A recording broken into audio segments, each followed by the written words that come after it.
Better to be 2-0 than 1-1. Didn't play our best last week, but glad to get the win, all things considered. Have a tremendous challenge this week. Really good opponent, talented team all across the board, all different areas. A handful to get prepared for. We got our work cut out for us. I'm excited to be able to play back at home. Night game should be fun environment, but we got a lot of work to do. This is a really good opponent. So with that, we'll open it up. You started the scout period using Caden Simonza and Donovan Leary with that. Was that just to kind of get some better throws out there? Yeah, so we changed the format of practice that period the last 2 weeks because the two offenses we played were more similar in nature to ours. We did more good on good there. We're like every Tuesday we do a ones versus ones team run for 4 plays, twos versus twos. And then we do the offensive emphasis typically if it's a similar-ish opponent where our one offense will in nature go against our 1 and 2 defense. We'll kind of rotate guys in, but you'll see like starters out there on both sides. And then the 2 offense or maybe some of the 1s and the 2s then serve the defense for a few plays.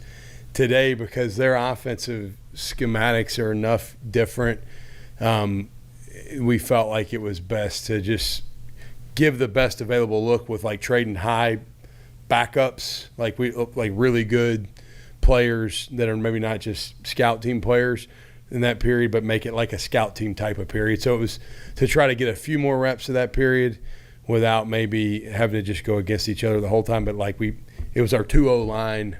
Some of them were down there. Our 2D line was down the other end. So it was just trying to get the best available look from an actual physicality standpoint, or maybe throw or whatever. Jay Beeman, the young quarterback down there, he throws it pretty good. So, but just to get maybe a little bit more experienced guys. You can't talk about this matchup without talking about the return of Darian Mensah. Is it easier to prepare for a guy that you know, like his strengths, his weaknesses, and all that he can bring to the table? Yeah, I think there's familiarity on both sides, right? Like we know Darian well. He knows us pretty well too. He's gone against this defense plenty in practice, so there's a lot of familiarity. It's a unique matchup. I think what makes it unique is this type of thing happens all the time in pro football, right? College is probably a little bit newer with the era we're in, but I love Darian to death. I've said this publicly, like, if you play 1 snap, 100 snaps, 1,000 snaps for me, I'll love you for the rest of my life. Like, care about him, wish him well. Saw him this summer. I got nothing but love for Darian. It is unique playing a guy that you've had on your team a year ago, but when you turn the tape on, it's not just, hey, a former player of ours. I'm looking at this receiving crew, like number 7, and I'm watching 7, 2, 1, and 18. This 18 kid from Harvard is a headache. Like, and their backs are good, and the O-line works well together, and they're big, and it's by far our most challenging opponent. It's not even close. And then their D-line, this number 7 they got on defense, both 7s for them on offense and on defense. This edge player they got, he's an elite player. So there would be a lot of note made of Darian's return, et cetera, but it's Tulane versus Duke. It's not Tulane versus one player. And they got a lot of good players all over the field. Nothing illustrates your point about more games are lost than won early in the season than what happened to Duke on Saturday. I mean, they outgained Illinois. They just turned it over 5 times, had a key penalty on special teams, stuff like that. I think you've only turned it over. You've had the one key fumble, but but that's it. How, despite some of the stuff that hadn't gone well, how happy are you with the ball security so far this year? Yeah, I like not turning the football over for sure. I didn't like the one we had Saturday. The most impressive thing on the one we had Saturday was Jake Hollyfield's effort to go make the tackle. That was the corner that recovered it, and Jake ran his tail off. Our starting center ran down a corner with not some really good angle to go get him. But when you protect the football, it gives you an opportunity to win. Looking at their game last week, if you did, you could take out 2 or 3 plays of the game on the tape, and you'd be like, all right, they probably won by 2 touchdowns. Like, really, the flow of the game, in particular the first half, the line of scrimmage, they won decisively. And really, I would say the game felt like it really turned for them on two plays that were special teams plays. It was the penalty, like you said, the jersey infraction deal, and then the muffed punt they had. Those were the two plays that kind of were like, if those two plays don't happen, I'm guessing they probably win the game, or it's a one-score game at the final drive. And so they're a really good football team. We got our work cut out for us. It's going to be a challenge. Mensah's thrown for over 700 yards through 2 games. You know about his passing talent. Yeah. But what and you mentioned their receivers, but what are they doing so effectively right now? Well, they take a lot of vertical shots. They stretch you out down the field, but then they run it off of some stuff too that gives you issues. They throw some line of scrimmage screens that maybe challenge you. I think Darian throws the ball down the field with great accuracy and touch and anticipation. He was the same way here last year. I'd say, if anything, you can tell he's a year stronger, a year more mature. Like when we got here and he was a true freshman, he looked like a young guy because he was a young guy. And then, going into last season, he was a little bit stronger. Going into this season, he's a little bit stronger. And so I'd say he's able to drive the ball down the field a little bit better. And he's making all the throws well. He's making, a sail throw that's an out-breaking route throw really well. He's throwing the ball well on the move. He's doing a lot of good things, and their pass game's good.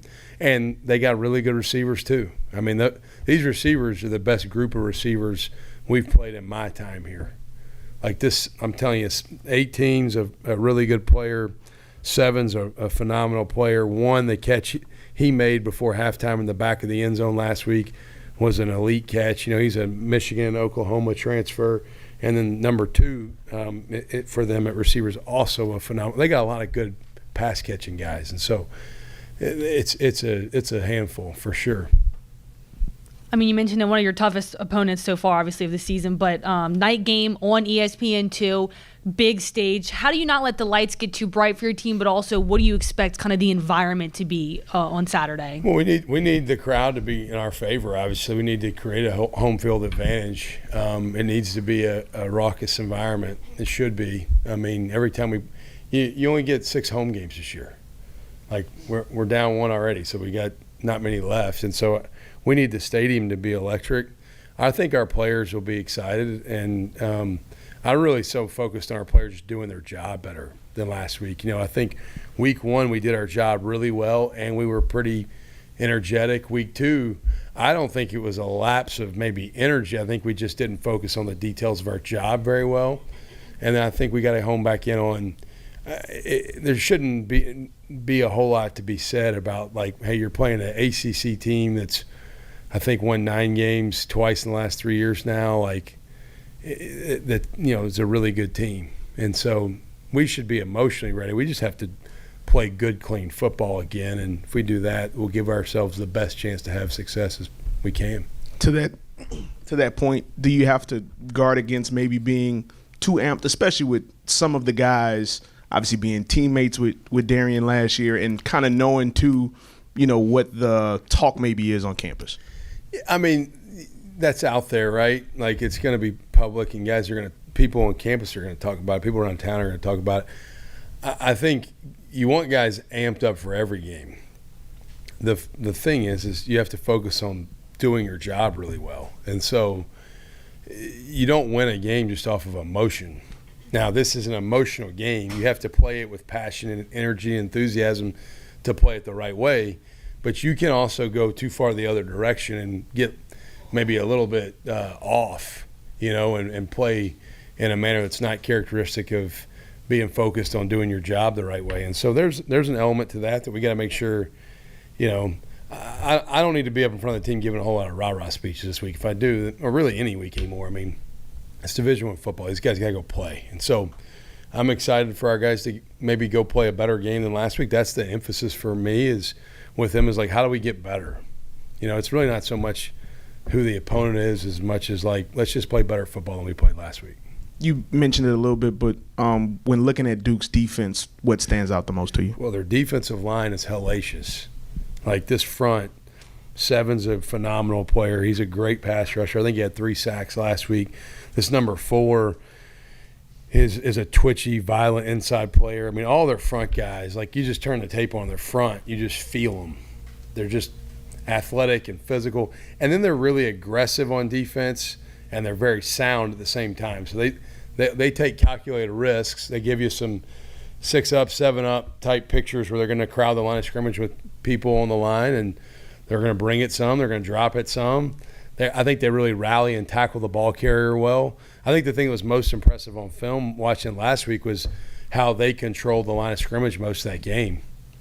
The defensive front really, until they got put in some bad situations, maybe by field position, et cetera, I thought that their opponent had a really, and they were playing a really good team, had a hard time at the line of scrimmage versus them, which that was an impressive showing by their group for sure. I know you kind of talked about the turnovers that they gave up last week, but with the way your defense has been playing, how can you guys kind of capitalize on that in this week? Yeah, we got to get the ball. We got to find a way to be in the positive on the turnover margin every week. In this game, if we're not in the positive on the turnover margin, we won't win it. We have very little chance of winning this game without being positive in that area. So it's critical. And I'd say as much on defense, too, against this bunch is not giving up explosive plays. We can't – we had the one last week on the second touchdown where we just kind of maybe got a little off in coverage and weren't quite where we needed to be and got a little off balance and gave up a long touchdown pass. We can't give those up. And so we gotta make it where the other team has to earn it a little bit more. But we got to play better on defense for sure. Kind of going off that, how confident are you that you guys are going to be able to fix any defensive mistakes from Saturday? We're working on it. I'm confident we're working on it. It's got to get better. We did so many things that we didn't do on week one. We didn't tackle great. We tried to shoulder tackles, not wrap our arms too often for my liking. We didn't use our hands taking on blocks. We didn't leverage the football properly. We didn't stay on top in coverage when we were supposed to be on top. It was just a bunch of unforced errors. So, the other team last week, this week, every week, they're good enough to beat you with you doing the things the right way. This team we're getting ready to play has enough good players. We can play really good football and still lose on a play. What you can't do is just play really bad football and give them a play. They got good players. They're going to make plays. We got to make them earn the plays they get, though, not give them to them. Thank you. Appreciate it. Thank you all.